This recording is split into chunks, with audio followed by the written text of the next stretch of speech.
We're told that as long as someone can send you a letter, having an address is a solved problem. But once you stop living in a conventional house, something as simple as receiving post can become surprisingly complicated.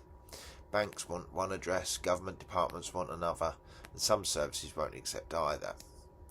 Once you actually try to live on the road, on a boat or off-grid land, even opening your mail can become a logistical challenge. So why is having an address often easier than having somewhere to live?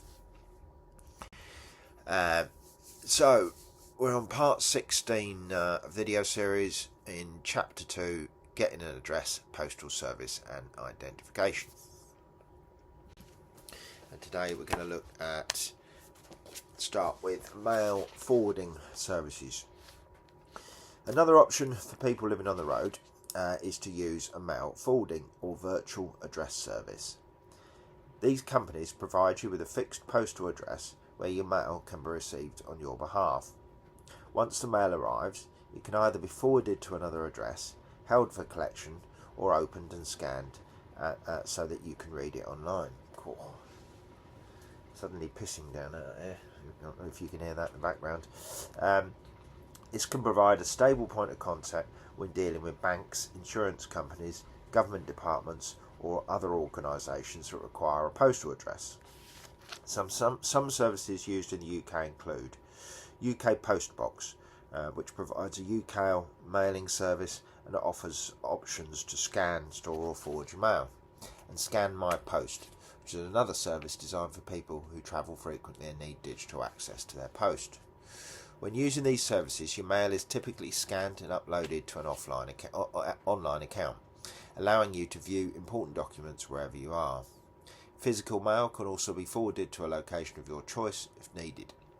However, it's important to note that not all organisations accept virtual addresses for official purposes.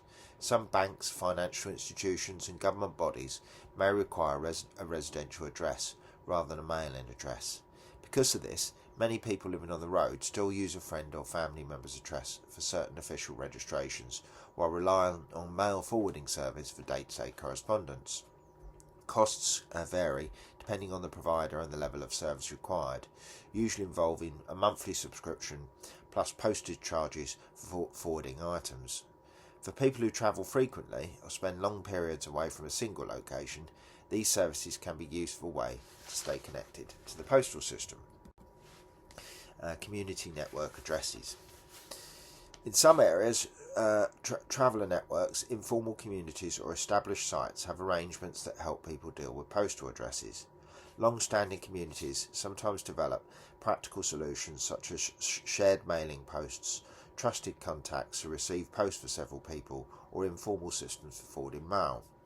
If you are connected to a travelling community, it's often worth asking around. Word of mouth remains one of the most reliable ways of finding practical solutions that work in a particular area.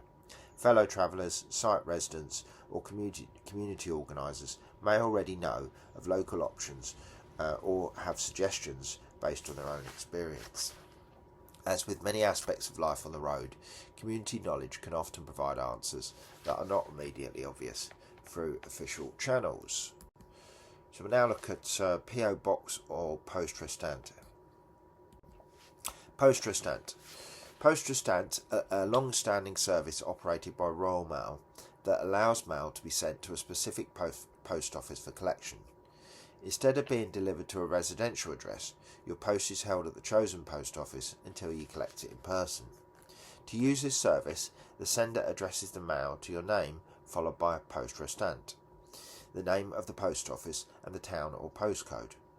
When collecting the mail, you will usually need to show identification that matches the name on the item.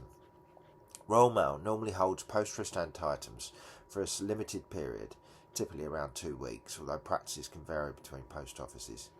It's therefore best used when you know roughly where you will be and when you can collect the mail.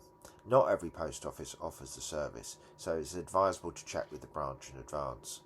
Because this is simply a mail collection service rather than a residential address, generally not suitable for registering with banks, government departments or other official bodies, mainly useful for travellers who need a temporary way to receive letters or small parcels while passing through a particular area. Receiving post on off-grid land or boats. Receiving post on off-grid land is rarely straightforward. Many sites do not sit on formal delivery routes, and even where access exists, postal workers may not recognise their location as a valid address. In some cases, deliveries are simply not attempted. As a result, people often rely on informal arrangements. This might involve using a nearby house, a neighbour willing to accept post, or a local contact who can act as a collection point.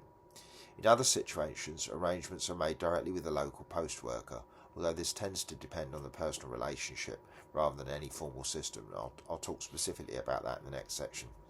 These methods can work, but they're not always reliable. Post can go missing, deliveries may be inconsistent, and anything requiring proof of delivery can become problematic. Important documents are particularly at risk of if this system is not dependable. In practice, most people end up using a hybrid approach. Official or important correspondence is sent to a recognised address, often a friend or family member or mail service, while less critical items may be directed closer to the land through informal arrangements. It's not a perfect solution, but for many is the only workable one. For boat dwellers, direct delivery to the vessel is uncommon unless based at a marina that accepts post. Towpath moorings and informal stopping places do not function as delivery points, so alternative arrangements are usually required. P.O. Box.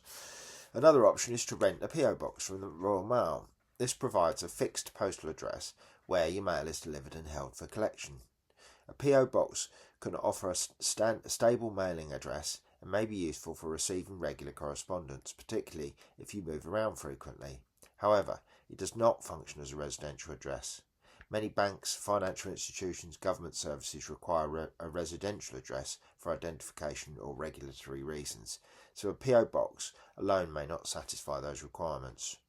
Royal Mail charges an annual fee for a P.O. Box services, and additional options such as mail forwarding or delivery or to another address can increase the cost. For people living on the road, a P.O. Box can work well alongside other solutions, such as using a trusted friend or family member's address for official registrations. So modern life assumes everybody lives in one fixed place. So many essential services aren't actually designed for mobile people at all, which means the issue may not just be receiving letters, parcels or official documents. Rather, it's about whether society can accommodate ways of living that fall outside the standard housing model in the first place. So, next up, still on chapter 2, still on getting an address, postal service and identification, and we will cover local council and support services, collaring the local collaring the local postman. You can collar the policeman if you want, and some tips for official use.